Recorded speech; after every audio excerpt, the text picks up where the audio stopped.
할렐루야. 주님의 은혜와 사랑이 여러분 모두에게 함께하기를 주의 이름으로 축원합니다.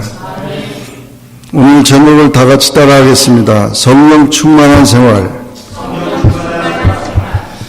오늘은 성령 강림 주일입니다. 이 성령 강림 주일은 성령님께서 예수님의 제자들에게 성령이 임한 것을 기념하는 주일입니다. 예수님은 우리를 위해서 십자가에 죽으셨다가 3일 만에 부활하셨습니다. 그리고 40일 동안 그 부활의 증거를 다 보여주셨습니다. 예수님이 부활하셨다는 그 사실 얼마나 큰 충격이고 또 그것이 제자들에게는 소망이 되고 기쁨이 됐습니다. 그런데 그와 같은 사실만 가지고 그들이 복음을 전하거나 하나님을 섬기는 교회를 세우는 데는 역부족이었던 것입니다. 그래서 부활하신 예수님께서는 제자들에게 10일 동안 기도하고 내가 아버지의 약속한 것을 보내줄 때까지 10일 동안 열심히 기도하면서 기다리라고, 그러면 성령님이 온다고 했습니다. 그래서 제자들은 120명이 모여서 열심히 찬송하고 기도하면서 기다렸더니 오늘 바로 성령 강림주일에 하늘로부터 갑자기 바람 같은 소리가 나면서 또 각 사람 머리 위에 불이 떨어지는 그런 경험을 하면서 모두가 다 성령의 충만함을 잊게 됐습니다.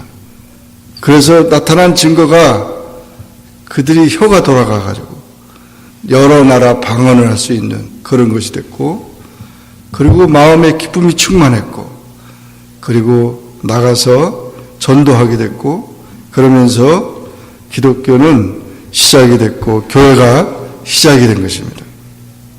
이와 같은 사실을 보면 우리가 단순히 하나님 말씀을 듣고 또 예수님을 믿는다고 하고 그런 것 모두가 다 우리가 확신한다고 하더라도 성령을 받지 못하면 우리가 활기찬 그런 신앙생활하기는 어렵다는 것입니다.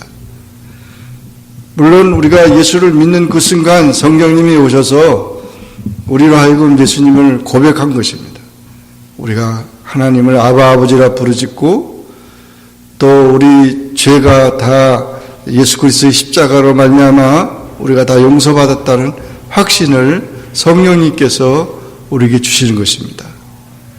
그래서 성령님이 아니면 누구도 하나님을 아버지라 예수를 구주라고 고백할 수 없기 때문에 여러분 모두는 다 성령님을 통해서 우리가 다 예수 그리스도를 구주로 고백하며 하나님의 자녀가 됐다는 사실을 확신하게 되는 것입니다. 그러나 그와 같은 그것만 가지고는 부족하다는 거죠. 우리의 삶이 성령으로 충만해야 되는데 그 성령으로 충만하는 의미는 성령님의 지배를 온전히 따라야 된다는 것이죠. 왜냐?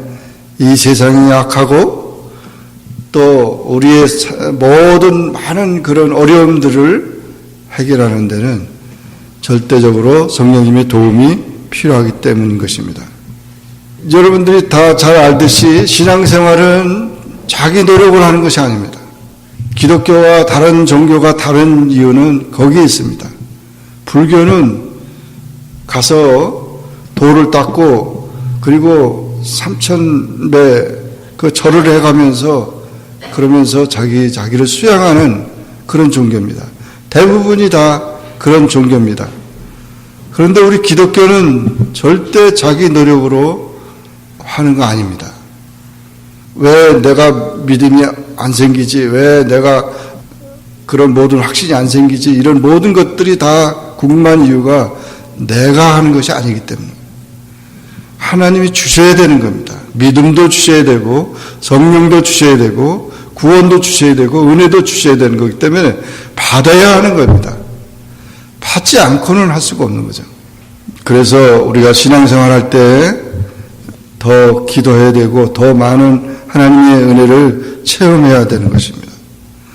오늘 이 성령 강림주일을 맞이해서 여러분의 삶이 정말 이렇게 성령이 충만해져서 우리가 신앙생활 하는데 더 활기찬 그런 신앙인이 되기를 주의 이름으로 축원합니다.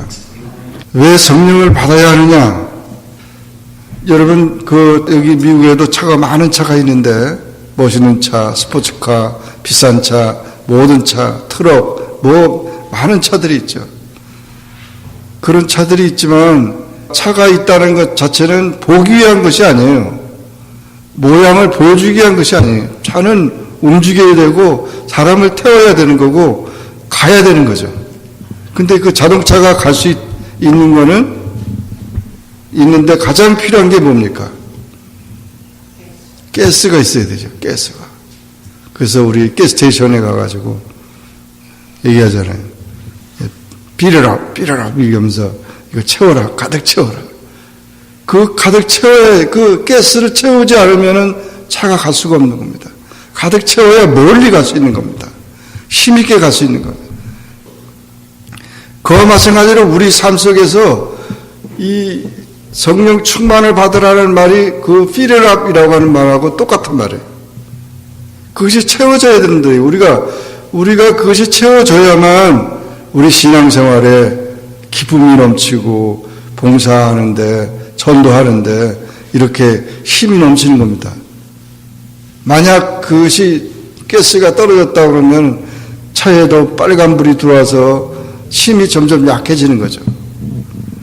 그래서 우리가 신앙생활 하는데 아주 열심히는 신앙생활 하고 싶다 그러면은 내가 열심히 그냥 잠도 안 자고 열심히 이렇게 한다고 되는 게 아니고 성령님의 도움을 받아서 성령의 충만을 받아야 되는 거예요.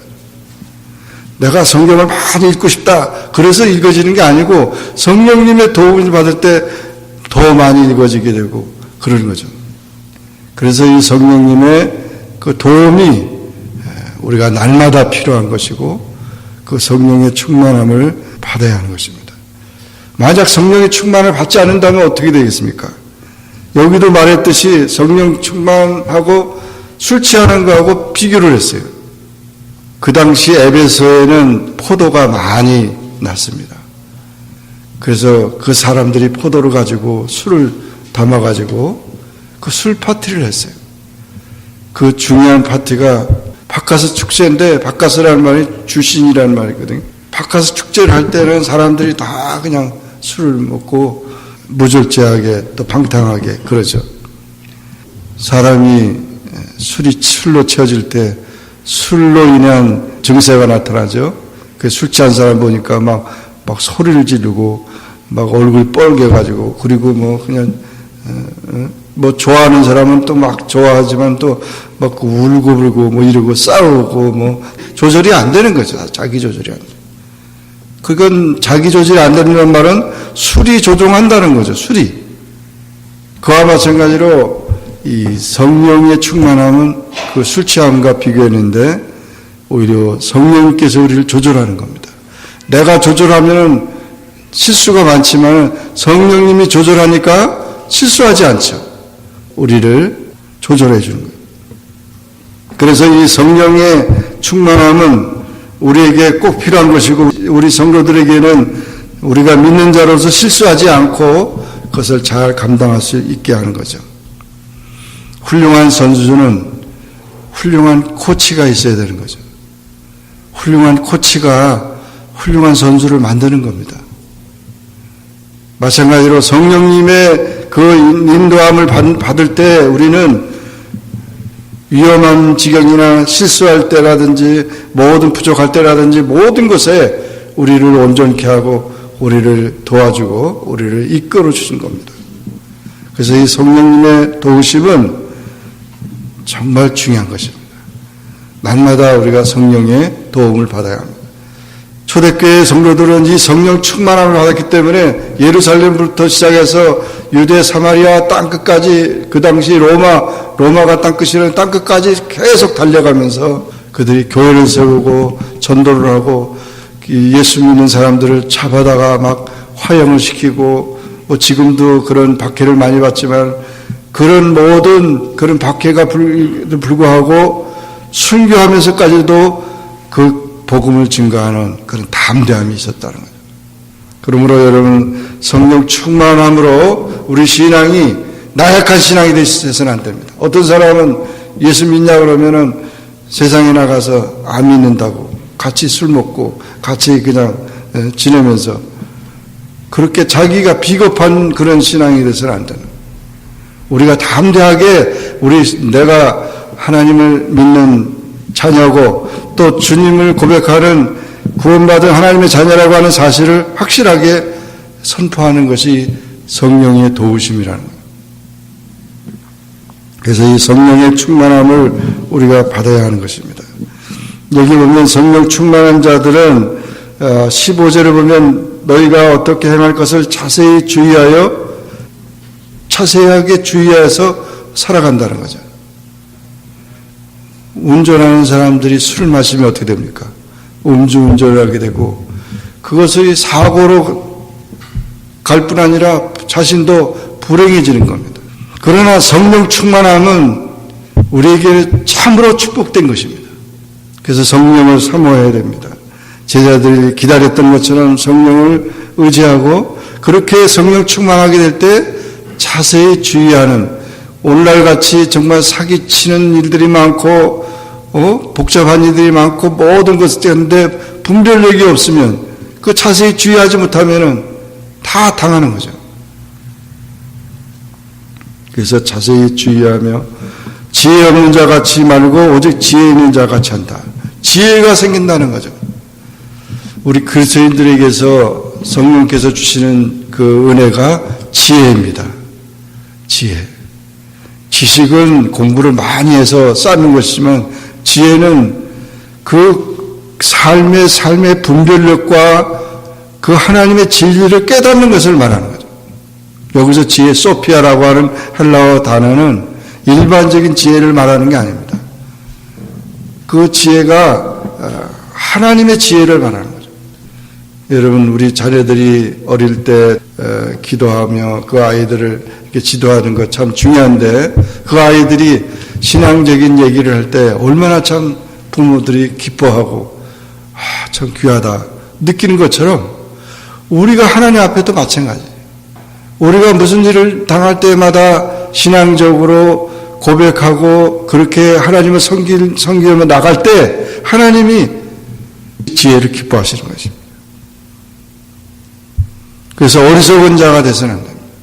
성령 충만하지 않은 자는 어리석은 자, 미련한 자가 되는 거예요. 그런 미련한 자들이 되지 않도록 해야 되고 또 우리 가정이나 우리의 모든 삶 속에서 이런 지혜를 가지고 분별력 있는 그런 삶을 살아가야 된다는 것입니다. 16절에도 보면 세월을 아끼라 때가 악하니라 그랬어요. 세월. 여기서 세월이라는 말은 시간이라는 의미인데 시간이라는 표현이 몇 가지로 쓰여졌어요.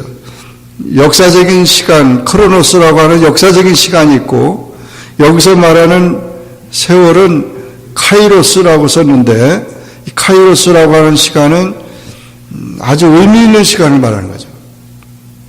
예를 들면 생일 파티라든지 자기가 정말 하나님을 만났던 세례받았던 날이라든지 이런 날은 특별한 날이잖아요.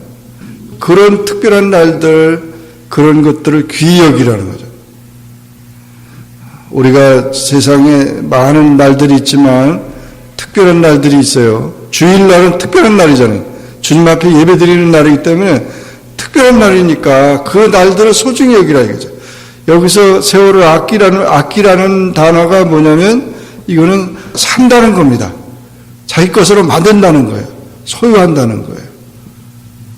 그래서 그것을 귀하게 그래서 그런 축복되고 아름답고 귀한 날들 그런 날들을 자기가 사는 거예요. 세상 사람들이 다 있지만 기념일이라 오늘 결혼기념일이라고 했을 때 다른 사람들은 의미가 없잖아요. 근데 그 사람은 오늘 결혼한 날이라 이거지. 기념일이라 이거. 자기 태어난 날이라는 거죠. 의미 있는 거. 하나님께서는 우리에게 이와 같은 세월을 주셨어요. 그 시간은 다 누구나 똑같은 시간이지만 그 시간은 다 달라요. 그래서 어떤 사람은 그 시간을 잘 이용하는 사람이 있고 그것을 아주 의미 있게 살아가는 사람이 있는가 하면 그 시간을 허송세월하는 사람이 있다. 우리 그리스도인들은 그런 삶이 아니라는 거죠.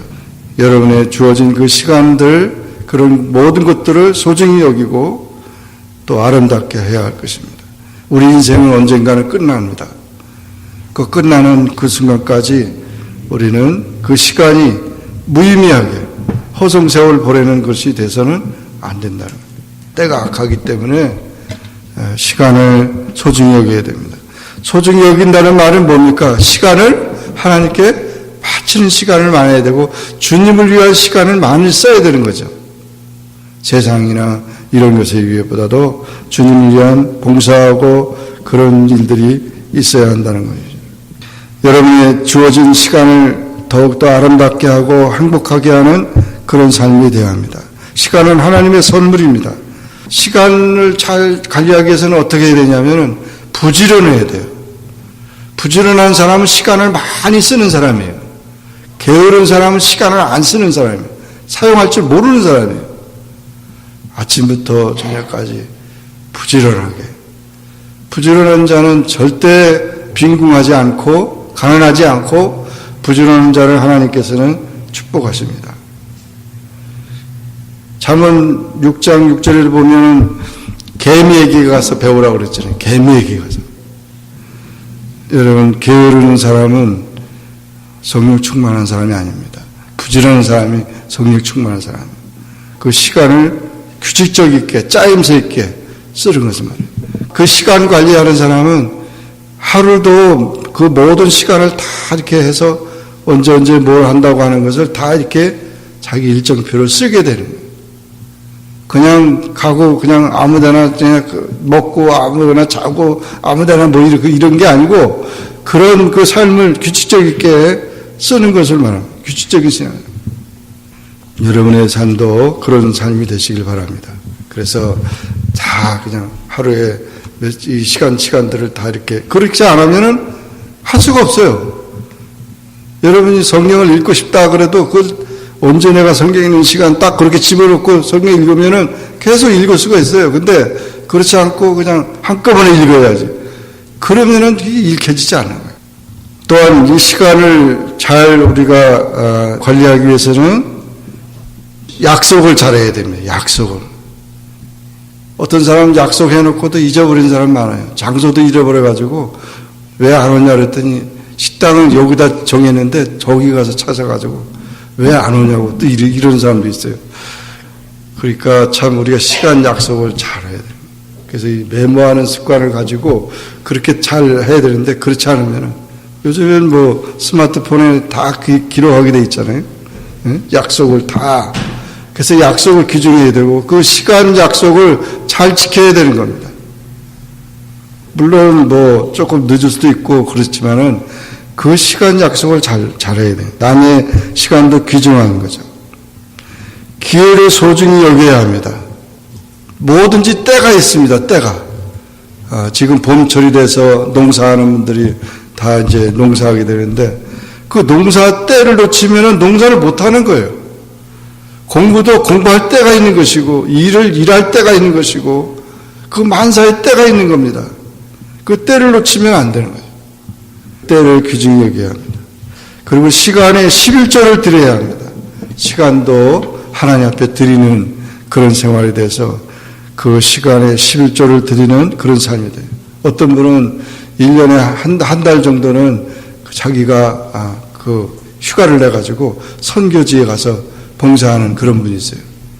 그 자기 시간에 대한 11조를 하나님 앞에 드리는 그런 생활이 되어야 된다.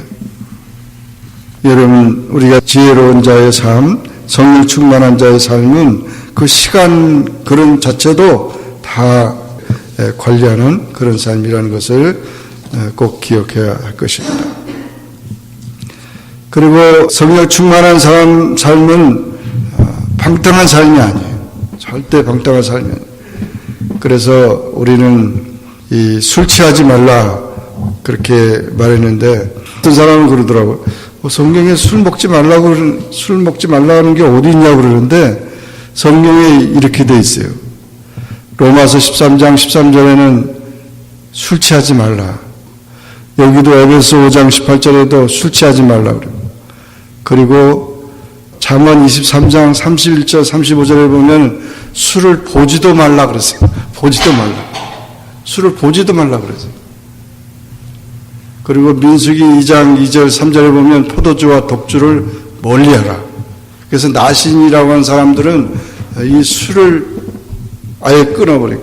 금주하는. 디도서 2장 3절에는 술의 종이 되지 말라 그랬어요. 결국 이 술 자체는 술로 인한 낭비와 방탕과 무절제가 심하고 또 건강을 해치고 영성을 해칩니다. 술 좋아하는 사람은 나중에 간이 다 망가져 버리잖아요. 담배 좋아하는 사람은 또 폐가 다 망가지고. 그 건강에 아무 유익이 없는데 그렇게 이제 그 술을 먹어야 분위기를 살리고 또 피로를 풀고 뭐 그런다 그러지만 그것이 오히려 더 자신의 몸을 망가뜨리게 하고 이 신앙생활 하는데 그것이 아주 절대 좋지 않다. 그래서 신앙생활 하는 사람들은 그걸 뭐 자기가 끊을래야 끊을 수가 없는 거죠. 성령 충만 받으면 다 그게 사라져버려요. 어느 순간에 그 술 좋아하던 사람들이, 담배 좋아하는 사람들이 다 그것을 끊어버리게 돼요. 그래서 이와 같이 성령 충만함을 받으면 그런 모든 문제들을 해결해 나가서 자기를 관리하게 된다는 거죠. 방탕에 빠지지 않도록 그렇게 한다는 것입니다. 또한 그 성령 충만한 삶은 여기 19절에 보니까 시와 찬미와 신령한 노래들로 서로 화답하며 너희 마음으로 주께 노래하며 찬송한다. 그 찬송의 삶이 돼요. 찬송의 삶이 돼요. 그래서 오히려 세상에 물론 뭐 세상의 유행가라고 다 나쁜 건 아니겠지만 그런 흘러간 그런 세상의 노래보다도 생명이 있고 기쁨이 있고 감사가 있고 은혜가 있는 찬송을 더 좋아한단 말이에요. 찬송을 지은 작사들도 보면 은혜 받아서 지었거든요. 그런데 뭐 요즘에 뭐 유명한 음악가 뭐 이렇게 해가지고 이러는데 내가 이해가 안 되는 문제였어요. 뭐 베토벤 뭐 이런 음악 그 사람들이 유명한 음악가가 했다고 하면서 그 사람들의 사생활을 보시라고. 사생활을 보세요. 뭐 이혼하고 뭐 어떤 사람은 자살하고 뭐 그런 걸 왜 좋아해? 왜? 그 결과를 보라면 어떤 사람은 문학책을 아주 그냥 그 위대한 노벨 문학상을 받았다고 그러는데 그 문학책을 지은 사람이 자살했다 이게. 연예인들 그렇고 뭐 다들 그걸 왜 좋아하는 거야? 물론 뭐 자기 취미나 뭐 이런 것을 위해서 할 수 있지만 우리가 더 좋아하는 게 있잖아요. 지금 성령 충만한 자들이 좋아하는 찬송이나 이런 은혜, 그런 우리 영혼을 살리고 기쁨을 주고 그런 은혜를 우리가 더 사모해야 한다는 것이죠. 만약 그런 것이 다 위대하고 사람들이 영혼에 유익이 주고 그러면은 아니 예배 드릴 때도 다 그런 거 갖다가 문학책도 보고 다 하겠죠. 아무 유익이 없어요. 하나님을 기쁘시게 하고 하나님께 영광을 돌리는 그런 일들이 아니라는 거죠. 우리가 이와 같은 사실들을 기억하면서 찬양하는 그런 삶도 그렇게 성령을 통해서 우리에게 은혜 주시는 그런 찬양을 해야 한다는 것이죠. 그리고 범사에 우리 주 예수 그리스도의 이름으로 항상 아버지 하나님께 감사하는 생활을 해야 된다. 감사가 충만하게 된다. 그래서 성령 충만한 사람의 특징이 보면 감사를 합니다. 감사. 그런데 성령 충만하지 않은 사람은 원망이 많고 불평이 많고 짜증이 많고 신경질이 많아요. 그러니까 성령 충만해야 되잖아요. 무슨 일을 만나도 범사에라는 말은 일이 잘 돼도 안 돼도 마음이 평안하고 그런 거죠. 사람들은 무슨 일이 당하든지 우리가 이 긴장하게 되고 그러면 소화도 안 되잖아요. 밥도 안 먹히고. 그런데 성령 충만한 사람은 무슨 문제가 당해도 밥도 잘 먹고 잠도 잘 자고 아무런 문제가 없다는 거죠. 거기에 그냥 신경 과민이 돼가지고 이렇게 하지 않는다는 거죠. 왜? 성령께서 모든 것을 합력하여 유익이 되게 하시고 아름답게 인도해 주실 것을 믿기 때문에 그게 신앙생활이죠. 똑같이 믿지 않은 사람하고 똑같이 생각해서 무슨 일을 당하니까 울고불고 뭐 밥도 안 먹고 잠도 안 자고 그러면은 신앙하고 믿지 않는 사람하고 뭐가 달라요? 우리는 성령 충만한 사람들은 그렇지 않다. 그래서 무슨 일을 당하더라도 그것이 다른 거죠. 똑같이 당하는데도 하나님 감사합니다. 주님이 이 일을 통해서 영광을 받으시고 나를 하나님께서 더욱 사랑해 주시려고 그런 시험하시려고 하고 그 더 큰 복을 주려고 하는 것이다 라고 그렇게 믿으면 그렇게 된다니까요. 그렇게 돼요. 그러므로 여러분 우리는 조금도 원망하거나 불평하거나 그럴 이유가 하나도 없어요. 그저 감사함으로 우리가 나아가고 아무것도 염려하지 말고 오직 기도와 감사로 하나님 앞에 아랠 때 하나님께서는 오히려 우리를 더 아름답게 해주시는 것입니다. 21절 마지막 절을 보면 그리스도를 경외함으로 피차 복종한다. 성령 충만한 사람은 이 피차 복종한다는 말은 복종이라는 단어는 남을 높인다는 거거든요. 그러니까 남을 높이려면 어떻게 돼요? 자기가 낮아져야 되는 거죠. 그래서 겸손이라고 말합니다. 그래서 성령 충만한 사람의 특징은 겸손합니다. 자기를 자랑하지 않고 자기를 내세우지 않습니다. 자기 말을 많이 하지 않아요.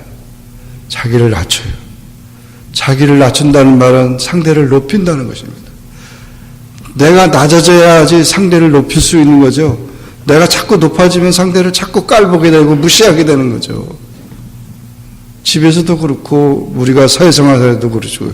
항상 겸손함으로 우리가 손해보는 일이 없어요. 성령 충만한 사람은 겸손한.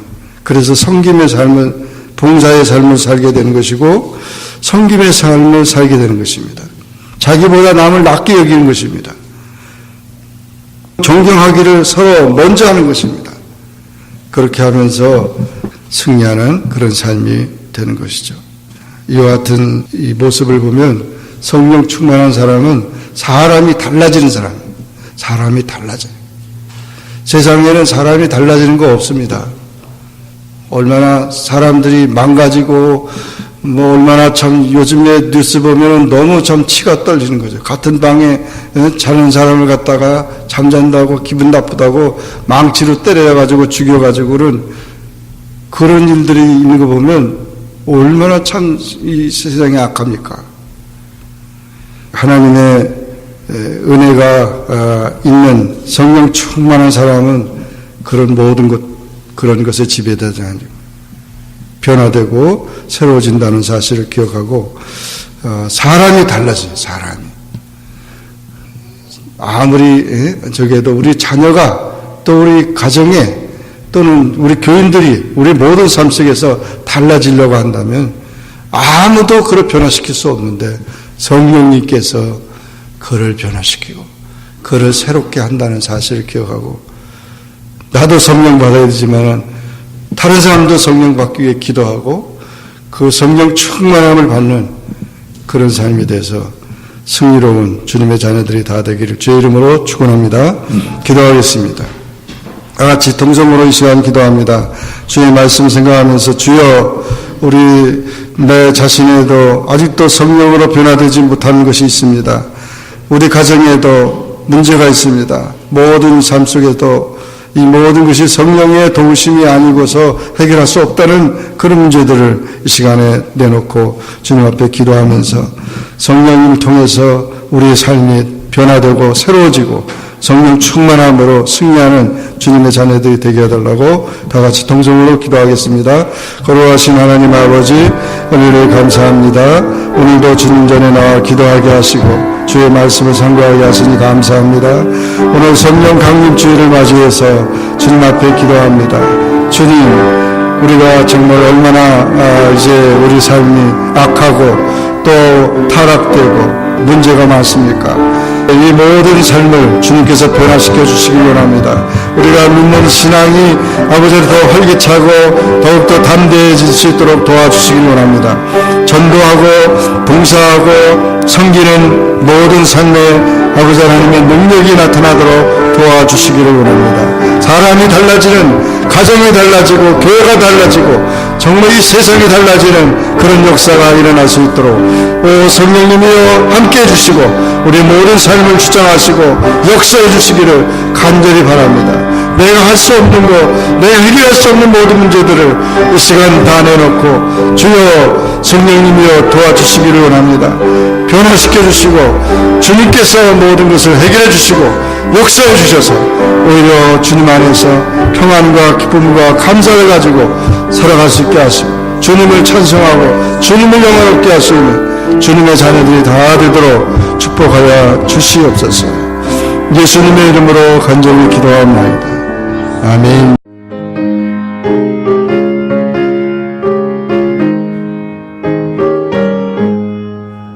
강물같이 흐르는 기쁨 성령 강림하니라.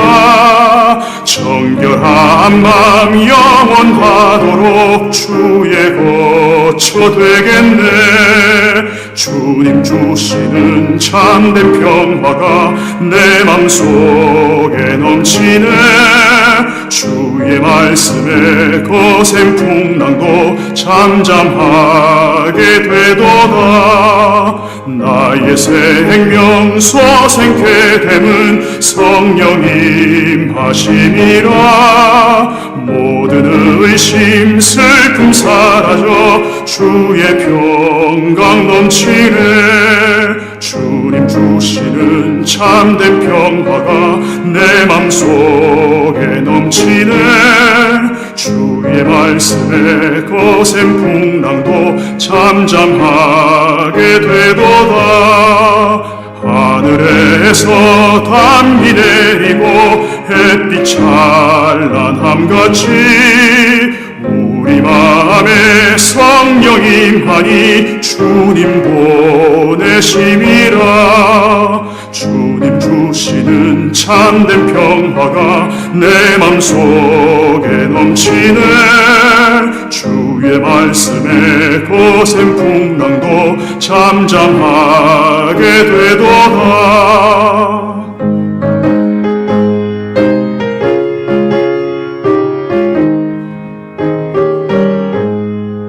생명실에 넘쳐 흘러서 마른 광야 적시리. 의의 열매 무르익어서 추수를 기다리네. 주님 주시는 참된 평화가 내 맘속에 넘치네. 주의 말씀에 거센 풍랑도 잠잠하게 되도다. 놀라우신 주의 은혜로 그의 얼굴 뵙겠네. 평화로운 안식처에서 영원토록 쉬겠네. 주님 주시는 참된 평화가 내 맘속에 넘치네. 주의 말씀에 거센 풍랑도 잠잠하게 되도다.